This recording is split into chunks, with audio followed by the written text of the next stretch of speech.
Let me start with a little bit of history. Internationalization of higher education. Let's go back in time. 6000 BC, Taxila or Taxashila, we all know it. 10,500 students, 280 subjects across domains, and students from Syria, Greece, Babylon, and China. Following that was Nalanda, 580, 10,000 plus students from different parts of different regions in the world.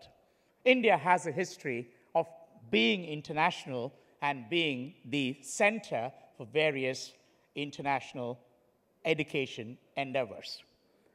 Before I get on to the topic, we have two eminent panelists with me, and I want to share with you a case study. But before I get on to the case study of what made us international, I want to put it in perspective, why international? And I'm going to go back in time 10 years, more specifically January 2008. Not one of the best years for the human race, when something very interesting happened in the global automotive industry. There was this little-known Indian automotive company, I'm talking then, called Tata Motors, which decided to take over two ailing British brands, iconic brands, called Land Rover and Jaguar. These were British brands. And interestingly enough, these two brands are owned by an American car company called Ford Motors. So here you have an Indian company trying to take up a couple of British brands owned by an American company. There was a lot of criticism saying that Tata's probably did one of the most relevant things, the illustrious hundreds of years of industry. But they took over, and when they took over, obviously the media had a heyday. They were pretty excited about what was happening, and they said, oh my God, what has happened? But Tata's took over, and then they had a very interesting challenge. The challenge was, how do we take over an ailing, or a couple of ailing British brands owned by an American company and make them successful? Do we look at the American style of management because Ford represents the US style? Should we look at the British style of management? Or should we look at the Indian jugaad style of management? And the answer to that challenging question was to get the best in class of all these ideologies, put them together in terms of cross-functional ideas, cross-functional teams, and the rest, as the cliche goes, is history. 2012, the entire world looked up and said, when Tata has started rolling over profits, turning around the company, and making it an iconic brand once again, Land Rover and Jaguar, history was repeated by saying India is good at internationalization. Let's also not forget that last year, India also created history in the space technology. Through indigenous technology, we were able to not only send the least cost-effective space technology to Mars at the cost of a taxi ride, we also created history by sending the largest number of satellites. What it tells us is that we have history, we have innovation in our culture, and we can do it. What we need is a mindset change. And that's the story of SP Jain's journey. SP Jain, as many of you know, is an iconic brand, and I want to put it in context. I'm talking about the global internationalization of the brand. It's not about SP Jain, it's about the internationalization of an Indian institution. So if somebody asks us who we are, in 30 seconds we give this very simple but beautiful introduction.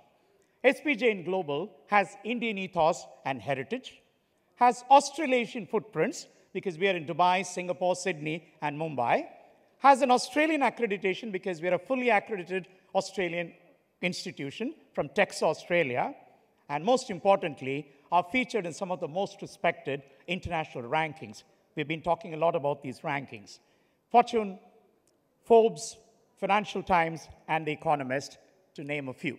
So I'm going to spend the next 5 to 10 minutes just quickly running through, and then I would like to pose some very important questions because it's very much possible. 2010, Harvard did a very interesting study. The study was about looking at various competencies a global leader or a global manager needed. And right on top of everything else was global intelligence. And what is global intelligence? The ability of an individual from any part of the world to understand global cultures, to understand global practices, to understand global leadership competencies and be relevant in a particular global environment. So you can be in any part of the world, but you learn global nuances and become globally intelligent. So we got into this interesting experience 2004 when we set sight at Dubai.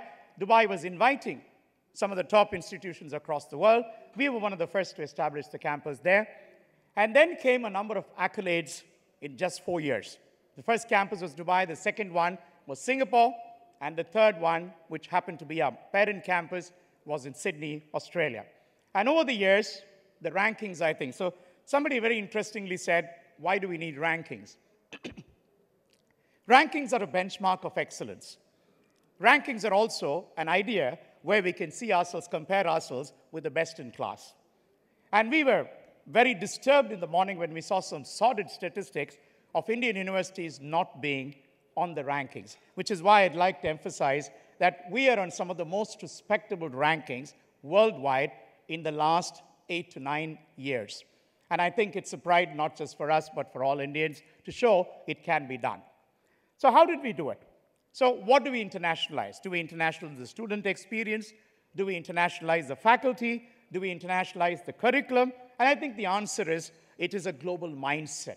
What we need is a change in thinking global, thinking international in terms of students. We have students from 32 different countries. We have faculty coming from the 5 continents.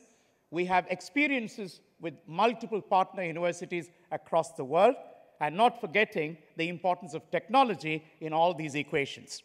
As we speak, of course, we offer a global degree, which is from TEXA, accredited by Australian government system, and then licensed by the Dubai government and licensed by the Singapore government.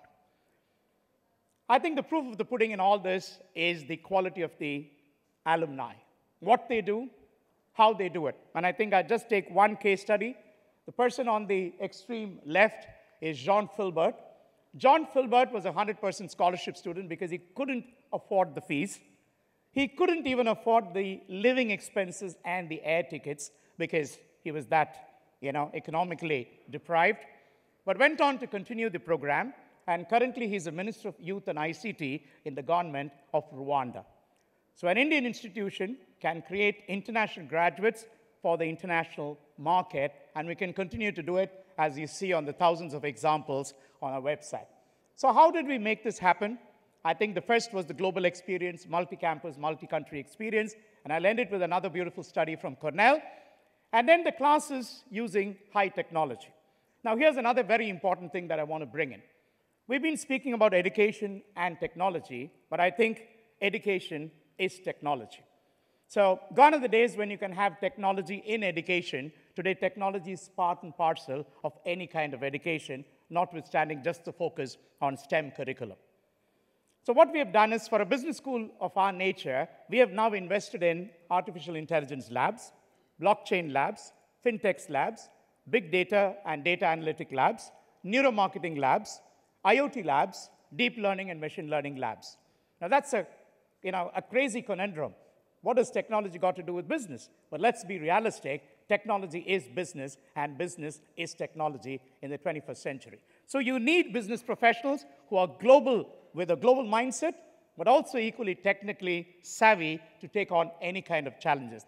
And don't get carried away by the big humdrum and hullabaloo about artificial intelligence, because I think we are much more smarter as of now. And that's another discussion. Innovation. Again, we had some fascinating technologies. It's just the mindset to bring these technologies into the classroom. The professor from Flinders University spoke about design. Design thinking is part of a curriculum. Critical thinking is part of a curriculum. Decision-making is part of a curriculum. And these are immersive courses. You don't teach them. Teaching is passe. It's history. What we now need to do is to facilitate and provoke people to think critically. And the emphasis, of course, is on global learning, as I said. And I'll end it with another very interesting science experiment, why this is relevant. In each of these places, we ensure that our students spend 50 to 60% of the time outside the classroom. Because modern 21st century learning doesn't happen inside the classroom, it happens experientially outside the classroom. And there are, history of this. Blended learning, again, we have spoken about it, so I don't want to spend too much time on it, as much of technology, mobile-enabled, system-enabled, and faculty-enabled to ensure that the learnings happen. One thing that was missing in the mornings is simulations. Bring in the live case studies through simulations, gamified simulation, computer-aided simulations, which can enhance the learning process. And one another innovation we brought in was cross-campus student boardrooms. So say, for example, I teach a course on leadership or design thinking. Prior to that, the flipped classroom model, they would have a problem. They would have a case study. And this case study is discussed by student boards. And these student boards would probably have cross-campus communities. Could have a couple of students in Sydney, a couple of students in Singapore, a couple of them in Mumbai with the designated CEO, quote unquote. And this person modulates the whole thing. And then you have a global idea, a global perspective, which is discussed in class, debated in class, reflected upon. And as a result of this, we have our students experiencing immersion ideas, immersion projects in various companies across. And I think that, at the end of the day, is how the whole learning gets enhanced. Faculty from 5 different continents. Again, the model is very interesting. It's not full-time faculty only sitting in a particular campus. We fly around campuses, and that model, again, is increasingly relevant in a globalized world. And last but not the least is, of course, how we get these students global careers, make them globally relevant, and make them ready for a global career. I want to end this with, and then move over to, because we have some amazing panelists, and I want to spend the next 15 minutes with them. There's a beautiful study by Cornell University which looked at the impact of global experiences.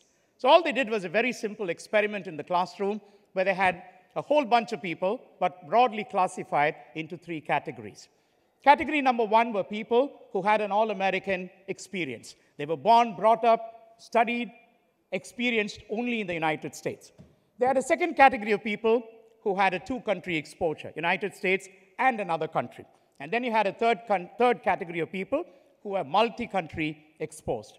So they probably were born in one place, went about learning in another place, got work experience in another place, so on and so forth.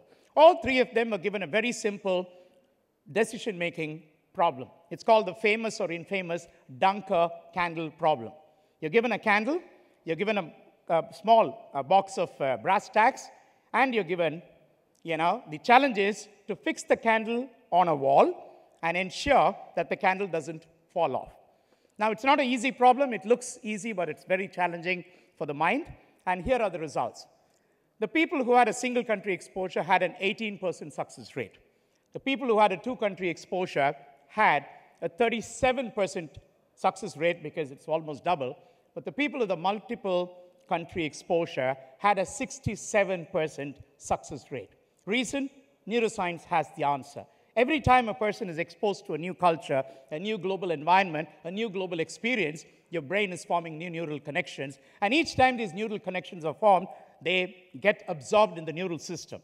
And at an opportune moment, connecting the dots, as Steve Jobs would like to say, is when all these interesting experiences come to the fore, and you're looking at the problem from different, multiple global perspectives. So with that, I rest my case for the internationalization of global education, and would like to move over to our esteemed panelists.